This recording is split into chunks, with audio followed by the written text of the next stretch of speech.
Mateus 11, versículo 11, também Lucas 7, 28, é o mesmo texto, diz assim: em verdade vos digo, entre os nascidos de mulher, ninguém apareceu maior do que João Batista, mas o menor no reino dos céus é maior do que ele. Há uma afirmação aqui muito poderosa, diz que nascido de mulher até Jesus, não nasceu ninguém igual a João Batista.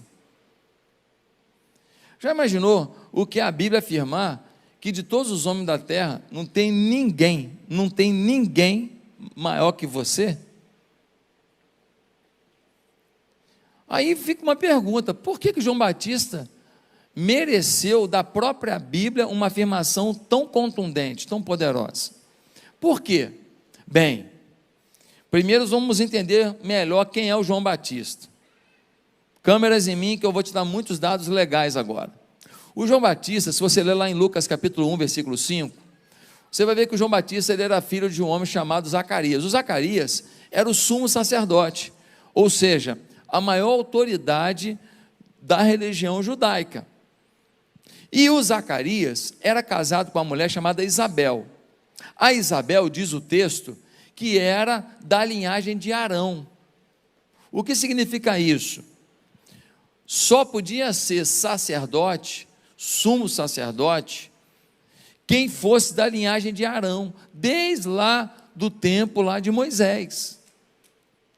E esta mulher, bem como seu marido, eram desta origem, ou seja, o filho deles seria o futuro sumo sacerdote. Mas eles não tinham filhos, e eles já tinham uma idade avançada.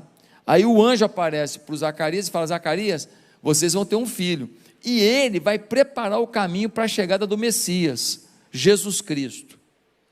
O Zacarias, que já tinha uma idade avançada, ficou um pouco assim, em dúvida, e ele passou isso ao anjo, dizendo: mas como é que vai ser isso? E o anjo disse: olha, vai nascer um homem que vai viver de uma maneira totalmente diferente de todo mundo que vive nesse mundo. Ele vai ser o cumprimento da profecia de Isaías, que diz que viria do deserto alguém que prepararia o caminho do Messias. Mas porque você duvidou, Zacarias? Até o dia do nascimento desse menino, você não vai conseguir falar, você vai ficar mudo. E assim aconteceu. O Zacarias duvidou, e por causa disso, ele ficou numa certa retaliação de Deus. Agora, olha o que acontece, não fala nada sobre a infância do João Batista. A única coisa que a gente sabe é que ele se isolou da cidade, do centro nervoso da época. Ele foi para uma região próxima ao Mar Morto, aonde vivia uma comunidade dos essênios. Quem eram os essênios? O essênio era um grupo religioso que, vendo a degradação da religião em Jerusalém, decidiu se afastar. E eles tinham uma característica muito legal: o hobby deles, o trabalho principal deles, era copiar o texto bíblico. E foi esse povo que, copiando a Bíblia, guardava cópias da Bíblia da época, do Velho Testamento, em jarros, e colocava em grutas. E eles colocaram em alguns jarros, numas grutas, numa região próxima do Mar Morto, chamada Qumran.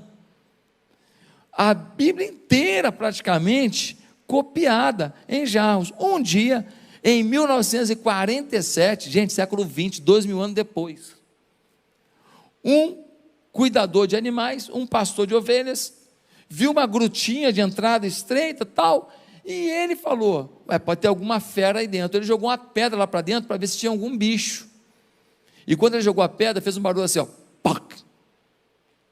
A pedra bateu num jarro de cerâmica, e ele entrou ali, e ele encontrou os jarros que estavam guardados ali há 2000 anos, só Deus faz isso, só Deus faz isso.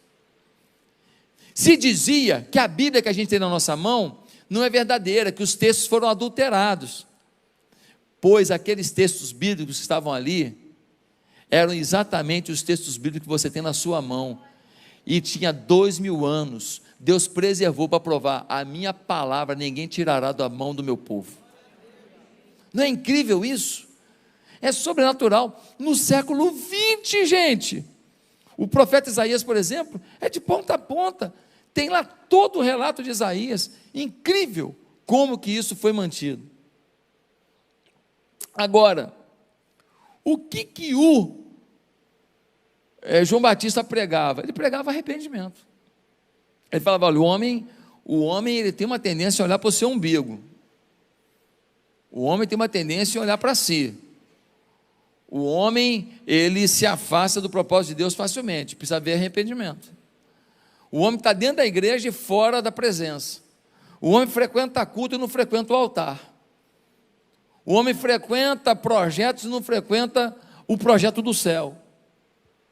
Então nós precisamos de arrependimento, e ele pregava isso. E quem se arrependia diante do Senhor, o que João Batista fazia? Ele passava pelas águas, descendo as águas, morte para o pecado, saindo das águas, ressurreição para o novo tempo com Deus.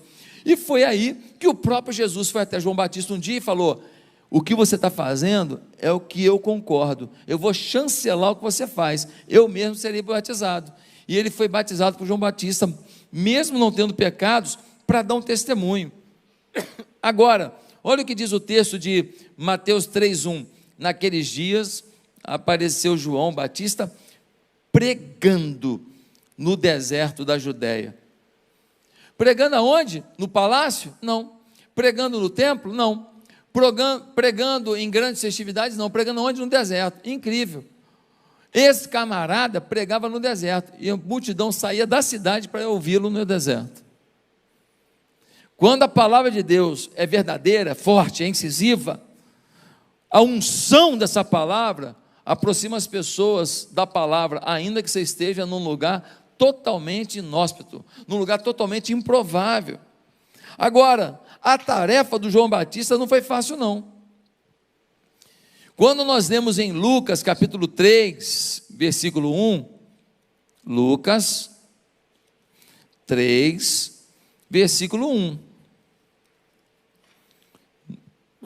diz assim,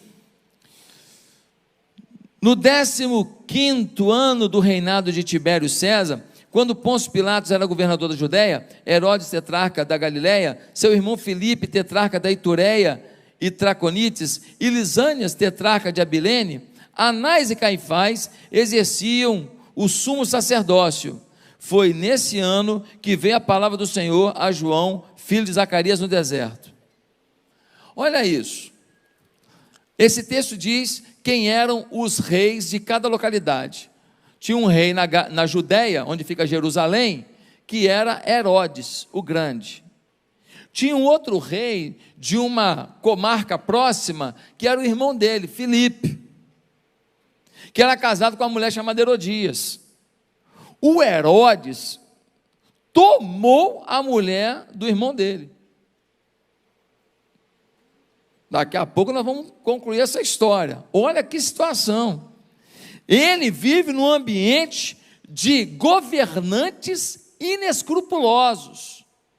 E o governante tinha o poder de juízo, ou seja, de judiciário inescrupuloso. E o governante fazia as leis, ou seja, de legislativo inescrupuloso, capaz de tirar a esposa do próprio irmão. E quem faz isso, o que mais não faz? É diante disso que o João Batista, ele se levanta como um profeta. Agora tem um negócio mais assustador ainda. Diz o texto que existiam Anás e Caifás exercendo o sumo sacerdócio. Tem uma coisa errada aqui. Porque sumo sacerdote é o principal sacerdote, é um sacerdote. Mas o texto diz que existiam dois. E a gente lê o texto e passa batido, não entende o que está acontecendo. Deixa eu te explicar. O sumo sacerdote, dentre os sacerdotes, era escolhido na linhagem de Arão, desde o tempo de Moisés. Zacarias era o sumo sacerdote. Quem seria o futuro sumo sacerdote? Provavelmente quem? João Batista. Só que o governo romano descobriu que uma grande maneira de manipular a sociedade era colocar um sumo sacerdote que servisse aos seus interesses. Então tinha um cara muito querido na sociedade chamado Anás. Eles convidaram Anás para ser o sumo sacerdote e depuseram o sacerdote da linhagem sacerdotal de Arão. Eles tomaram o sumo sacerdócio. Só que o Anás ficou uns 15 anos como sumo sacerdote. Depois ele foi tirado, e quem foi assumindo? Os filhos dele. E finalmente quem assumiu? O genro dele, Caifás. Então tinha o sumo sacerdote do momento e tinha o sumo sacerdote de sempre, manipulando todos os outros, o Anás. Quem entendeu? Por isso que tinha dois, quando era para ter um só. O sumo é um só, mas ele está ali, e ele está ali conduzindo a nação, mas por interesses dos governantes que ameaçavam a bondade e a misericórdia de Deus. Queridos, se tudo tivesse bem, o sumo sacerdote seria João Batista, mas tem um detalhe: o João Batista era esquisitão, meu irmão. Pensa num cara esquisito. Quando a gente lê em Mateus 3, versículo 4, diz assim: usava João veste de pelos de camelo e um cinto de couro, e sua alimentação eram gafanhotos e mel silvestre. O sumo sacerdote, ele deveria ter algumas posturas na sua vestimenta, nas suas tranças. O João Batista era nazireu, nem cortava o cabelo e nem a barba.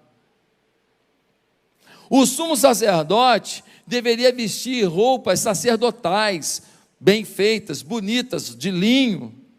O João Batista botava uma roupa de camelo com cinto de couro.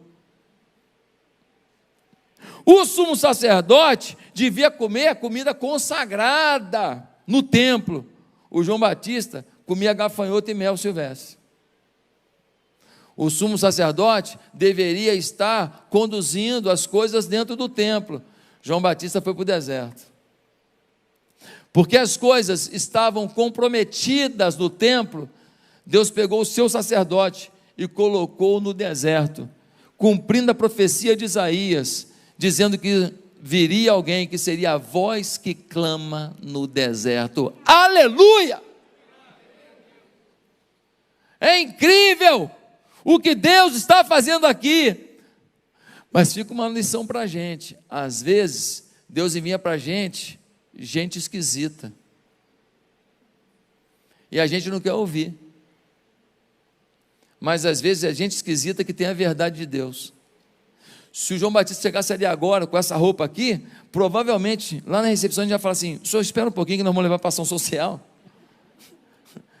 Não, eu comi gafanhoto hoje de manhã, estou legal.